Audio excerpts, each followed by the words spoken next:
Bien, donc on a changé de cours.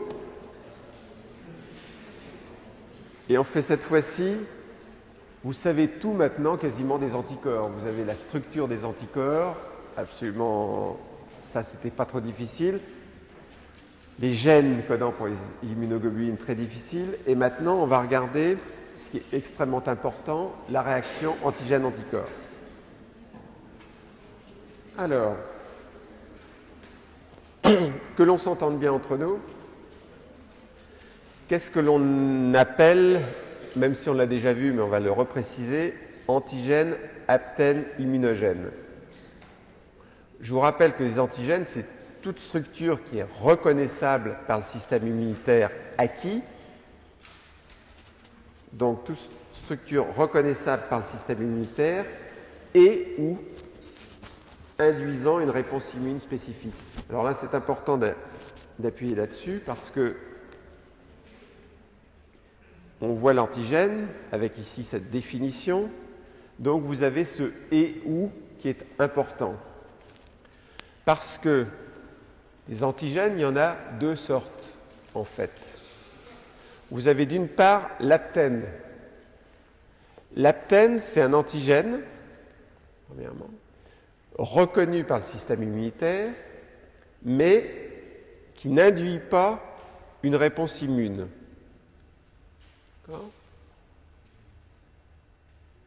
Alors que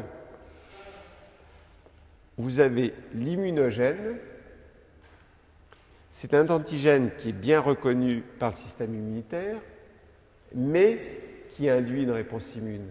Et ça, c'est amusant parce que ces définitions qui sont vraiment basiques d'immunologie, vous ne les voyez pas toujours exprimées extrêmement clairement, y compris dans les livres.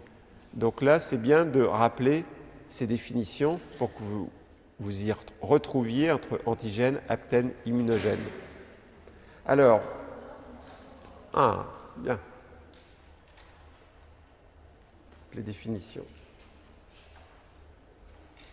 C'était pour illustrer en fait ces définitions. Alors, les aptènes, ce sont des petites molécules et on va voir ça ici. Vous avez ici un antigène, okay? Typique, un antigène. Antigène parce que reconnu par le système immunitaire. Là, vous voyez qu'en rouge, ce qui est reconnu par le lymphocyte B, c'est ce qu'on appelle un épitope B. Antigène ici, il est reconnu par l'anticorps, c'est aussi un épitope B. Et ici, l'antigène, reconnu cette fois-ci par le lymphocyte T. Là, vous voyez, c'est une autre partie, c'est ce qu'on appelle un épitope T. Donc, pour l'instant, on est au niveau de l'antigène. Et cet antigène, il est reconnu par les acteurs du système immunitaire. Maintenant, on regarde autre chose. On regarde une beaucoup plus petite molécule. Ça doit être inférieur à 5 kDa. C'est un aptène parce que la seule chose que peut faire l'aptène, c'est de se lier, en fait, à un acteur du système immunitaire, c'est-à-dire se lier à un anticorps. Voilà. Mais cet aptène, qui est tout petit, si vous lui attachez une protéine beaucoup plus grosse, voilà l'aptène, je lui attache une protéine beaucoup plus grosse. Ça se fait ça en laboratoire. C'est-à-dire, un aptène, c'est par exemple un tout petit peptide, et le tout petit peptide, qui ne contient que des épitopes B, c'est-à-dire ce peptide, il est capable d'être reconnu par un anticorps, mais le peptide, il est trop petit pour pouvoir induire une réponse immune. Si moi, ce qu'on fait dans mon laboratoire, on veut produire des anticorps contre le peptide, on doit attacher ce peptide à ce qu'on appelle un transporteur, c'est-à-dire une très grosse protéine, comme je viens de le faire ici. Donc, j'attache mon petit peptide à un transporteur. Vous notez que mon transporteur, il m'amène quelque chose dont j'ai besoin, c'est-à-dire il m'amène des épitopes T. Il m'amène des épitopes T. Et cette fois-ci, c'est toujours un antigène, mais ça devient un immunogène parce que cette fois-ci, je suis capable d'induire une réponse immune. Le fait que sur mon transporteur, j'ai un épitope T, ça va permettre d'activer des lymphocytes T. Les lymphocytes T vont eux-mêmes activer des lymphocytes B pour fabriquer des anticorps. Et ces anticorps, ils vont reconnaître quoi? Ils vont reconnaître mon épitope B sur l'aptène. Alors, je répète parce que ça, c'est tout simple, tout bête, mais il y a beaucoup de messages qui sont dits là, ici. Et on comprend notamment la notion aptène transporteur. Parce que la réponse immune, c'est ça. Vous avez beaucoup de choses. Donc, aptène, peptide, je veux fabriquer un anticorps, par exemple, anti-peptide. Tout seul, je ne peux rien faire. Je suis un aptène, je suis bien, entre guillemets, un antigène, mais je ne suis pas immunogène. Je ne suis pas capable d'induire une réponse immune.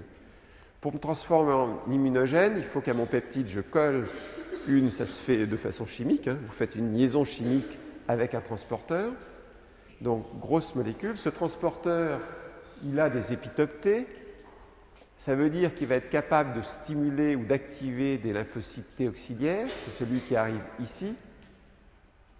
Ce lymphocyte T auxiliaire, il va lui-même être capable d'activer des lymphocytes B, et ces lymphocytes B, qu'est-ce qu'ils vont faire? Ils vont se transformer en plasmocytes.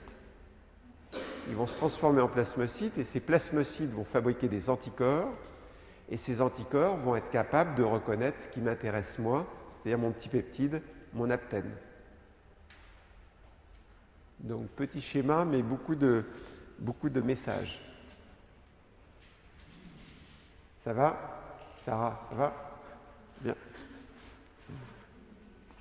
Alors, on vient de parler justement d'épitopes ou déterminants antigéniques. Les épitopes, vous le savez, c'est la fraction de l'antigène qui se lie au récepteur pour l'antigène, la fraction de l'antigène qui se lie au récepteur de l'antigène. Alors,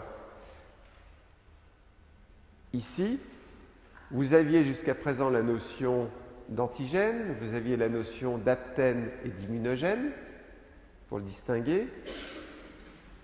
Sur l'aptène, même s'il est tout petit, et encore plus sur l'immunogène, vous avez des épitopes, des déterminants antigéniques, qui est la région, effectivement, de l'aptène ou de l'immunogène, qui est reconnue soit par les immunoglobulines de surface qui sont sur les lymphocytes, maintenant vous les connaissez par cœur, soit par les anticorps, soit par les lymphocytes T. Alors je viens de dire, par exemple, vous avez un antigène ici. En rouge, vous avez un épitope B, ça veut dire que c'est la partie de l'antigène qui est reconnue par les immunoglobulines de surface des lymphocytes. Ici, toujours sur mon même antigène, toujours l'épitope B reconnu par l'anticorps. D'accord ? Si cet anticorps il est dérivé du plasmocyte qui est dérivé du lymphocyte B, c'est exactement la même région que reconnaît le lymphocyte B et l'anticorps. Et puis, ici, vous avez une autre région de l'antigène qui, cette fois-ci, est reconnue par un récepteur dont on va beaucoup parler, qui est à la surface des lymphocytes T. C'est un épitope T. Donc, ici, épitope B, en rouge. Très souvent, vous reconnaîtrez des antigènes, je les mets souvent sous différentes formes, mais ils peuvent être comme ça, rouge, jaune, bleu. Donc, épitope B, épitope T.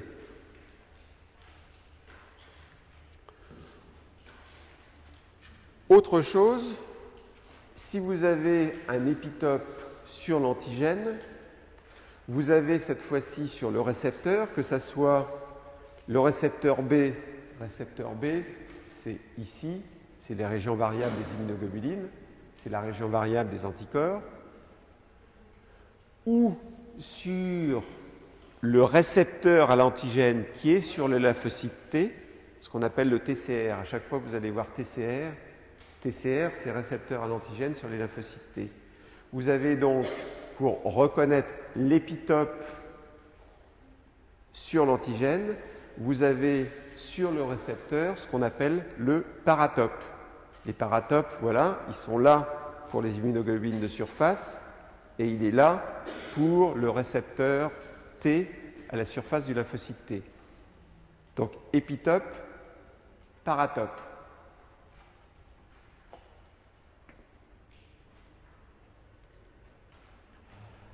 Autre chose, il y a une petite subtilité que vous avez vu apparaître là, c'est que sur mon antigène, bien entendu, par antigène, vous le savez bien, vous n'avez pas un seul épitope B ou un seul épitope T.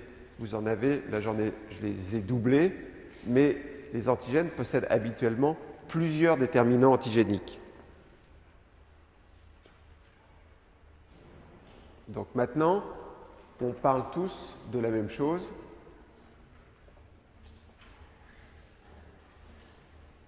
Et je vous ai dit qu'au début c'est compliqué, mais à la fin,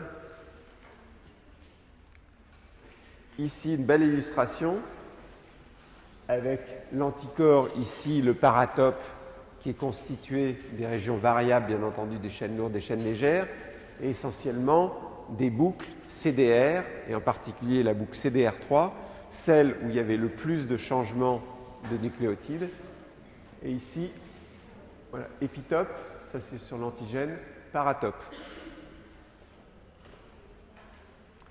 Alors, structure et diversité des antigènes. Bon, non, on va s'arrêter là.